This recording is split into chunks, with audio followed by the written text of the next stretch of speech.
Vamos lá para o anime que não aprendeu com as 100 namoradas, né? Porque a gente tem a versão feminina do Renato. A gente tem a Renata aqui com a Tanare, que temos a história da Renako, né? Mas eu chamo ela de Renata. É Renata mesmo. Nosso...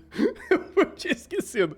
Faz tempo que a gente viu, né? Me perdoe minha memória, né? Porque tem o Renato e agora tem o anime da Renata. Entendeu? Exatamente. Onde ela tá no ensino médio, ela tem um complexo muito grande com o que ela vê sobre ela mesma, e ela quer ser popular, ela quer ser, né, da galera. Ela quer ter amigos, ela quer ter uma adolescência legal. E aí ela muda um pouco de personalidade ou ela se força a fazer coisas que naturalmente talvez ela não faria. E isso faz ela agregar num grupo de garotas lá que ela começa a ter amizade. E nesse ponto ela acaba se aproximando muito da Mai, porque eu não lembro, é a Renako que cai, né? Do Beral, da escola. Isso. Ela que cai, aí a Mai salva ela, as duas se jogam no ar, caem numa árvore e começam a trocar uma ideia. E depois disso elas começam a fazer um entre aspas, pseudo-namoro, porque a Mai quer muito namorar a Renako, mas a Renako só quer amizade. E aí, uma boa parte da história vai ela entender se ela quer namorar ou se ela quer amizade, dela sendo a inimiga do pensamento que existe o conceito de amizade colorida. Enfim, depois disso, entrega na mão de Deus, porque isso daqui vira um caos. Um caos porque todo mundo quer pegar todo mundo, ou pelo menos todo mundo quer pegar a Renako, ou todo mundo tenta pegar a Renako. E ela não sabe o que é da vida, ela fica pimbolizando um lado pro outro, porque todo mundo que chega perto dela fala, não, peraí, eu sou sua amiga. Por mais que tá sendo uma amizade muito gostosa, né? Umas brincadeirinhas gostosas aqui de banho, principalmente, teve 2 vezes aqui. Ah, não, eu quero só amizade. Então, talvez, resumindo, a cudocice da Renako vivendo as suas amizades coloridas aqui, porque, sim, é no plural. Ela tem uns lances muito loucos aqui. Tem arco de vingança de namoro. É muito louco. Tem traição como vingança. Pois é. Nossa, cara. É a traição culposa. É bizarro.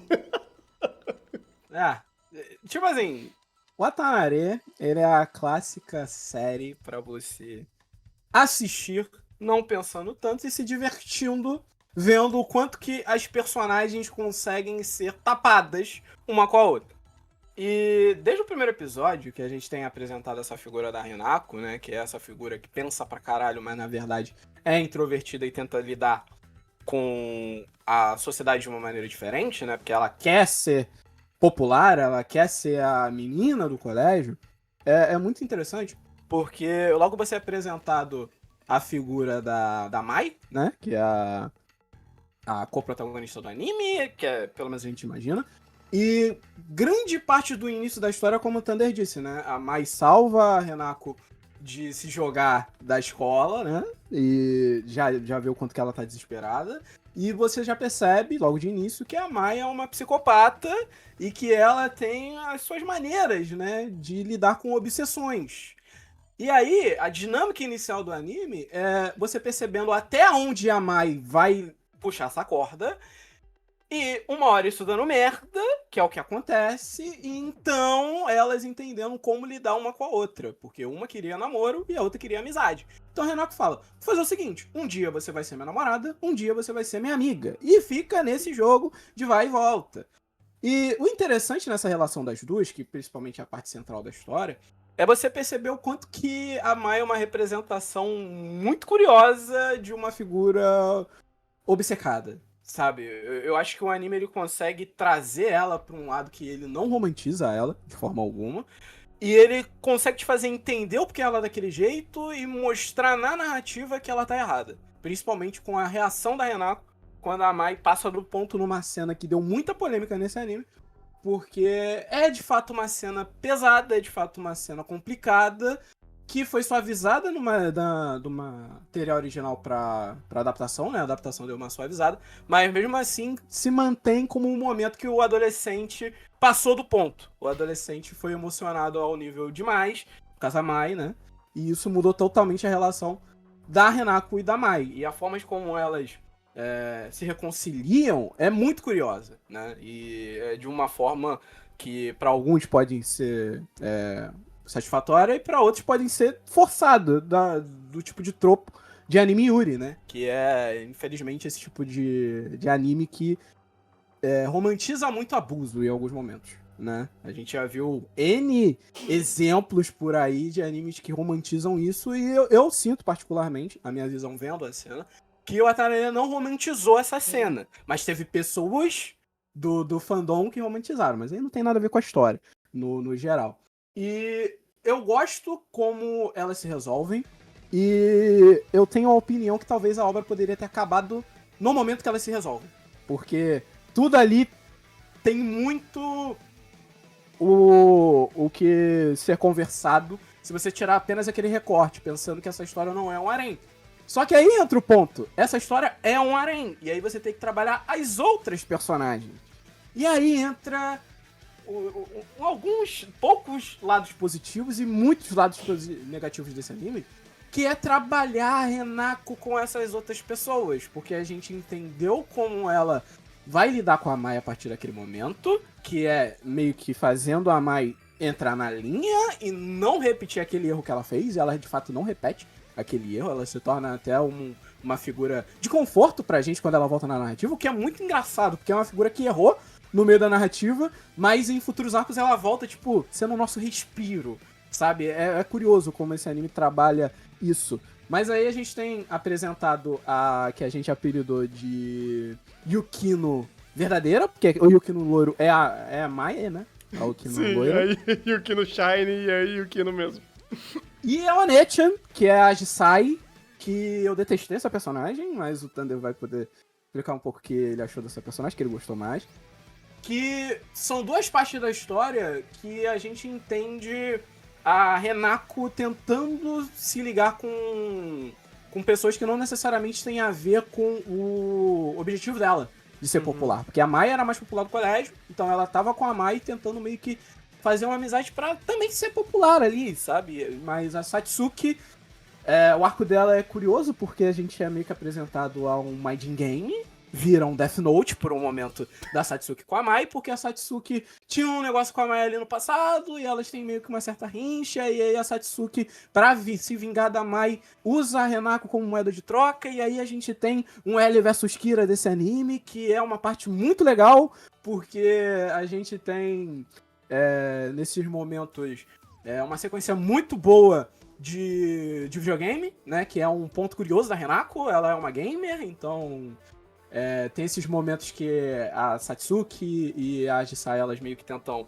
se conectar com a Renako desse jeito, e aí tem um duelo da Satsuki, da Renako e da Mai no videogame, quem ganhar vai conseguir um benefício da outra, e aí tu tem N outras tiradas, né, que é a Renako meio que se apaixonando pela Satsuki, mas mesmo assim ela ainda gosta da Mai, então aí tem uma loucura envolvendo nisso, que eu acho que funciona muito bem, é um momento do anime que eu acho que é o ápice dele, porque ele consegue apresentar 3 personagens que funcionam muito bem na sua dinâmica, porque você tem a Renako como essa figura meio sonsa, que faz todo mundo cair no pau e virar um cenário caótico, você tem a Mai, que é uma pessoa que sempre vai dobrar a aposta, e você tem a Satsuki, que sempre vai retrucar e vai fazer essa aposta. Então, meio que nesse ciclo, as 3 se fecham, né? E aí você entende muito bem como esse harém vai se situando, né? Porque você percebe que é um harém que se conecta muito bem pela Renata, pela forma de como ela age,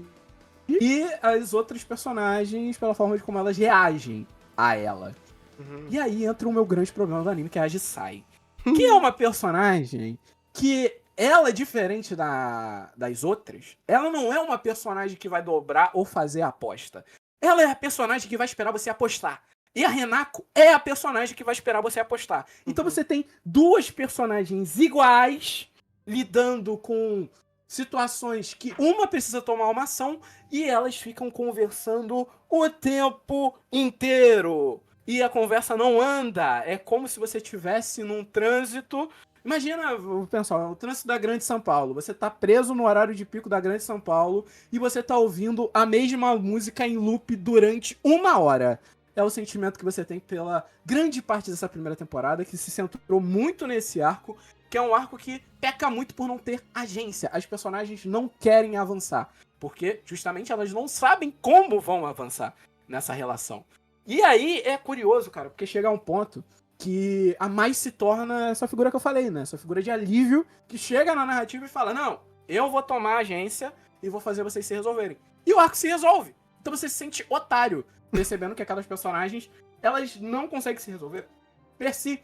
E que a dinâmica do harém é que aquela personagem vai ser mais um comprimento do que, de fato, mais uma personagem naquele universo. Uhum. E, cara, eu já vi muitas pessoas que gostaram muito da relação da Ajisae com a Hinako. E eu queria muito entender o porquê. Né? Eu acho que o Thunder é mais próximo de entender, porque ele entendeu o cerne do arco. E me fez desgostar menos. Mas, de verdade, eu não consigo entender a graça dessas duas juntas. Porque, pra mim, elas não combinam. É como se você colocasse o dobro de açúcar no negócio. Você não equilibra a questão igual tava nas outras relações. Você só dobra a questão e fica muito meloso, muito chato. E pra mim me perdeu muito do anime ao ponto de que, de verdade, eu perdi o engajamento com a Watanabe no final. Porque realmente eu achei que ele poderia embarcar naquela loucura que tava muito interessante, aquele Mind Game, era muito engraçado os episódios. E ele só se tornou pedante e absurdamente repetitivo. Que pra mim é um grande demérito do anime. Pois é, cara. É por causa que o Watanabe, de 5 personagens principais, teoricamente, você só tem 2 protagonistas, que é a Satsuki e a Mai. Porque a Hinako, ela é uma protagonista reativa, a todo momento. É sempre algo que vem pra organizar ou trucar a mente dela. Porque ela sempre tá numa espiral de loucura, de hiperracionalização e não sei o quê. E ela chega num ar de desespero, cara, que chega a ficar enjoativo. Ela é uma personagem sozinha, não funciona. Ela sozinha é insuportável. Porque ela vai ficar rodando pneu na areia de infinito. E você chega no momento que você fala, tá, eu já entendi. Anime, você pode continuar. História, você pode continuar. Porque isso já foi setado, reforçado e já tá redundante. Faz alguma coisa diferente. E aí vem a Satsuki ou a Mai pra trocar. Pra fazer alguma coisa, positivo ou negativo, que envolvendo a Hinako, porque teoricamente a protagonista de fato da história é a Hinako. Então a perspectiva muitas vezes vai ser dela, mas não a ação vai ser dela. E aí você tem a Kaho, que é totalmente esquecida no pagode, ela só existe, é a garota energética que tá ali permeando a narrativa em alguns momentinhos, que ela não importa, então ela não faz diferença. E a Senna, que é uma personagem que ela tem questões a serem conversadas, ela tem temas únicos. Quanto ao fato dela ser a One-chan e não ter liberdade, ela tem muita responsabilidade porque ela tem que cuidar dos irmãos, da casa, sabe? Ela teve que ser muito adulta muito cedo. E aí você fala, nossa, é um tema legal, é uma conversa legal. Mas pra Watanabe, acho que não cabe. Pra a Hinako ser o contraponto ou a personagem que vai interagir com ela, pelo amor de Deus, é um desespero. Porque a Hinako não é uma boa personagem pra fazer isso. E como você falou, tem que vir a Mai pra tentar dar algum andamento dos trilhos. Então, isso daí vai além da própria Hinako, vai além de estabelecer personagem. Pra mim, isso daqui claramente é problema de roteiro. Claramente é ponto de... O roteiro, ele colocou setups nos personagens que quando está dentro da zona de conforto do roteiro trabalhar o que ele sabe fazer, que é esse caos, que é esse bait aí de Gears Love, ou quando ele de fato faz a coisa acontecer, ou esses pontos iniciais que ele coloca pra narrativa de conversar sobre o primeiro espectro da obra, que é amor ou é amizade, o que a gente vai fazer com isso. Ok, legal, o roteiro consegue se dar muito bem com isso, sabe? Ele é engraçado, ele é bem articulado e tudo mais. Chega no momento, parece que a história começa a perder cartucho. Ou pior, não sabe usar os cartuchos que tem na mão. E a cena, né, a Ajisae, ela é exatamente esse problema. É esse pináculo do problema do roteiro se transmuta nela. E não apenas pra ela, mas você começa a ver que, putz, parece que o anime como um todo tá começando a rodar pela na areia. Parece que a história perde ímpeto, ela perde foco, perde habilidade em trabalhar com os personagens e conflitos. Aí você soma isso a uma produção que também começa aos poucos capengar cada vez mais. Não que no começo seja uma produção brilhante, mas ela em si só torna tudo muito mais difícil de você absorver, porque o pacing vai pro espaço, a produção não consegue mais segurar a dinâmica de cena, os episódios começam a ficar muito longos, você começa de fato se desgastar de Watanabe. Watanabe, ele tem um começo muito legal, ele tem um ímpeto bacana, ele tem uma velocidade legal, só que chega no momento que ele começa a só desmontar, né? E chegar no final com esse sentimento de, caraca, esse arco já não é bom, e o anime já não tá muito legal, dá esse sentimento no final de, caraca, o Watanabe talvez não tenha sido uma experiência tão legal. Que eu tenho um pouco disso, sabe? Eu tenho que ficar fazendo muita concessão pra achar coisas legais e no final do dia falar, quer saber? Perdeu só o gás pra mim, sabe? Essa coca aí ficou uma semana na geladeira e perdeu todo o gás. Por isso, inclusive, que eu acabo dando um 6 pra Watanabe, porque ele não é consistente. Ele, infelizmente, não consegue manter a peteca rodando por muito tempo e chega no momento que, inclusive, em um arco que o roteiro não sabe trabalhar muito bem o que ele tá fazendo, você fica mais desgostoso com a narrativa como um todo. Então, assim, eu entendo que, gosto da Jisai, eu gosto da Renako, ok, beleza, você pode gostar do que você quiser. Agora, narrativamente, não funciona. Sim. Eu fico com 3 estrelas aqui com o Watanabe. Novamente, eu não acho que é um anime ruim, né? Eu acho que ele tem seus problemas de roteiro, ele é divertido, apesar desses problemas de roteiro. E, querendo ou não, cara, ele é diferente, assim, ele é muito único, tanto por ser um harém de Girls Love e tanto pela dinâmica das personagens, que é muito específico. Pega arquétipos e trabalha isso de uma forma muito única pra esse estilo de anime. E apesar do estúdio Mother ter a mimir por alguns momentos, eles a mimiram num arco que era qualquer coisa, meia bomba, né? Então, meio que dá pra mim, pelo menos, dá um certo crédito de pensar, tipo, tá bom, vocês fizeram mal o arco ruim dessa obra, então faz sentido na minha cabeça isso, né? E eu tô curioso, vou continuar os 6 próximos primeiros episódios, mas muito mais pra entender o que vai acontecer, porque eu me afeiçoei muito ao trio principal, entre aspas, né? As 3 primeiras garotas apresentadas. E não passa muito disso não, cara. É um anime legalzinho, que vale a pena se você gosta do estilo e não vale a pena se você quer apostar. Tipo assim, pra você que nunca viu um Girls Love e quer ver pela primeira vez, não vai pro Watanabe, porque senão você vai se arrepender. Vai por mim.